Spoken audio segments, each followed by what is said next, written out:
Hey, this is Matt from The Second Spirit, and I'm going to show you quickly how to make a effects rack and apply some macros. Hey, one of the coolest things about Ableton is grouping stuff in a track. It is one of the best features ever made. So let's say I wanted to have a compressor, and then throw in maybe an EQ and maybe a limiter in case there's any peaks or something. But you could put instruments in here. You could put all kinds of stuff, VSTs and things. And the coolest thing about Ableton is you can select all this stuff right here. Just push shift and select multiple items.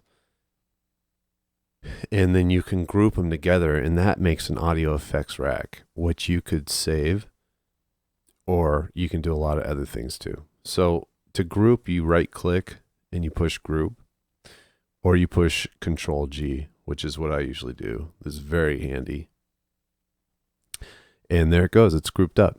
And the coolest thing about a grouped audio effects rack, and like I said, you could have instruments and MIDI stuff in here or VSTs. But the coolest thing about it, in drum racks, the coolest thing is you could save it on its own. Right here, there's a little save button. So you could save it and name it so you can recall that setup that you have later.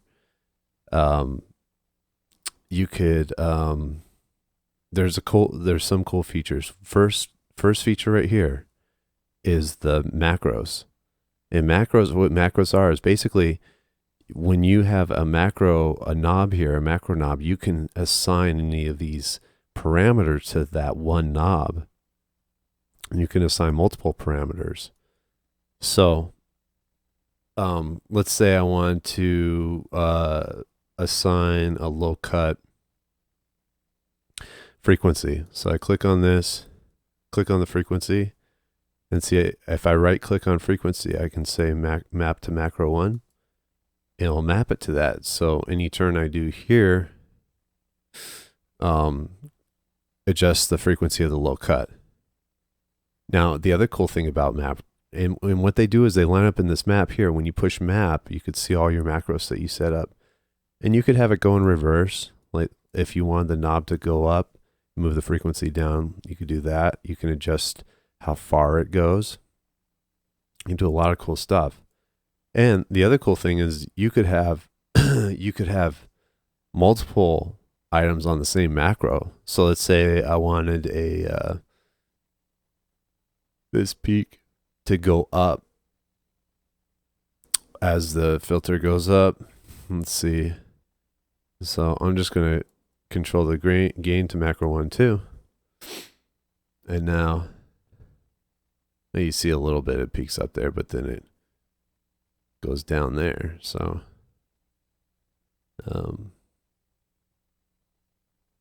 so you can do a lot with these macros. You can assign multiple things to them, and you can have them go in reverse, and you can have 8 here in this one effects rack. But the cool thing about effects racks is you can have unlimited effects racks. So I could regroup this effects rack and then have it inside of another one.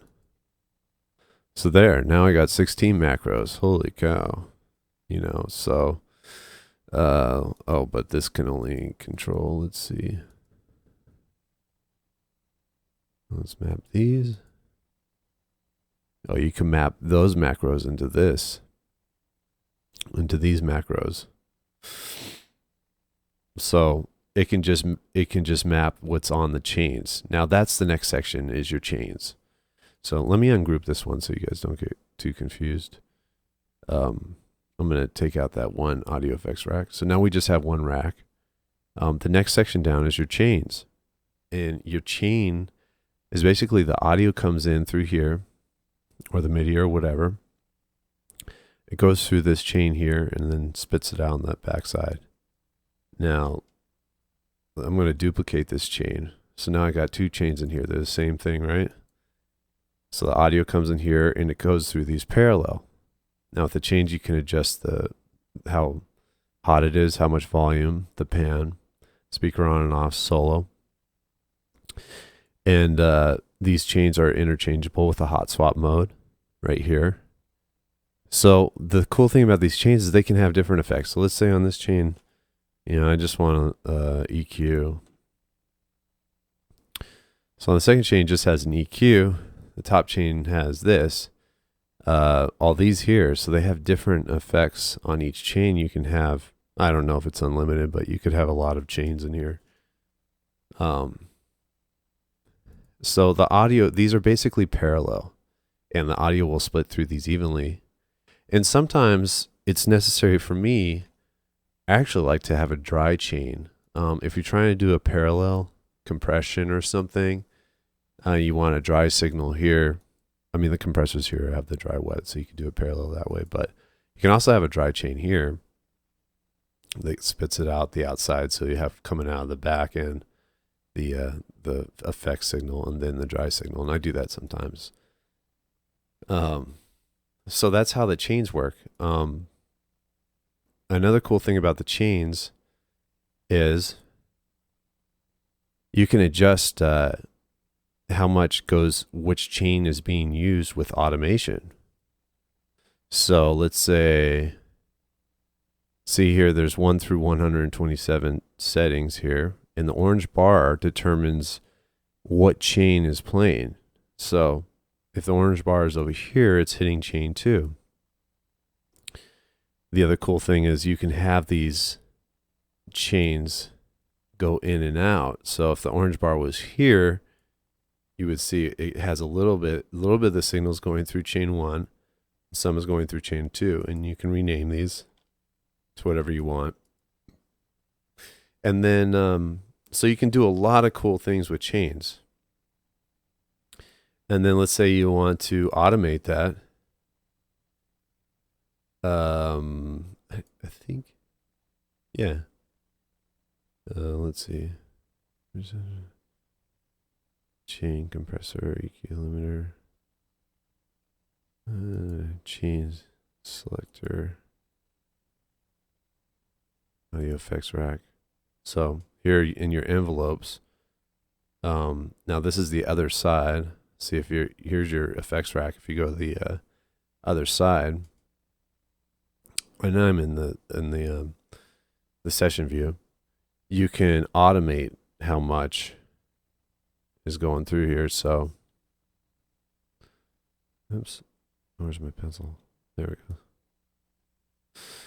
Blah blah blah, and then as it plays through the clip, it's going to slowly change through the different chains. You see the orange is going through. So that's how you can automate how it goes through the different chains. And so that's how you use your chains. And that's the second knob down here. Now the third just shows you the effects racks in there. So the third button down here, you can hide or remove. And the other cool function about these is you can, is if you push the minus key on your keyboard, it'll fold the track. It'll fold the effects rack. So see, that's just pushing the minus key. It folds it into this little thing, so you could have all these effects racks in here. Shift plus, I'm going to plus it, and then and you could do that with the right click too. See, fold. So group is so cool. Group, the whole Control G group. So you can just have tons of effects on your track, and you can group all those effects. And another cool thing to do with group tracks is which I want to start doing is I want to group all my effects on a track, because then I can actually just turn them off. Like if I have VSTs in a project and stuff, I could just go through and then map this button to all my tracks. With one key, I could turn off all of my effects and VSTs. So that's what I want to start doing in new projects I do. Because sometimes it's nice to load up without VSTs, or not use VSTs and see how far you've gone with your track, or with effects. So That's pretty much it. And like I said, you could have MIDI effects. You can do this with MIDI effects and stuff. You can group MIDI effects. And, oops, I need to grab one here. Group different MIDI effects. Max for live patches. Audio effects. Let's say we put an instrument in here. We can group all this stuff together, which is so cool. It's really it really is cool. Control G. I selected those and now they're in audio effects rack. So that's cool. That is way cool. And a lot of controllers these days have these, make it easy to bring up these 8 controls. So if you're using external controllers, you can bring those 8 controls right up in your external controller and control that effects rack that you have. And like I said, you can have anything in here and you could do unlimited racks and stuff. So I think it's unlimited. I don't know. There might be some limit, but it's really high. And that's it. That is your audio effects rack. And like I said, play around with it. You will love them. They are incredible. And this is Matt from The Second Spirit. If you want, you can get a free channel strip at my website. It's free for a limited time. I'll put a link in the show notes. And if you sign up for my newsletter, I put out like every month, twice a month, I put out an email about just Ableton things I'm learning and stuff like that. And I hope you guys have a good day. Thanks for watching.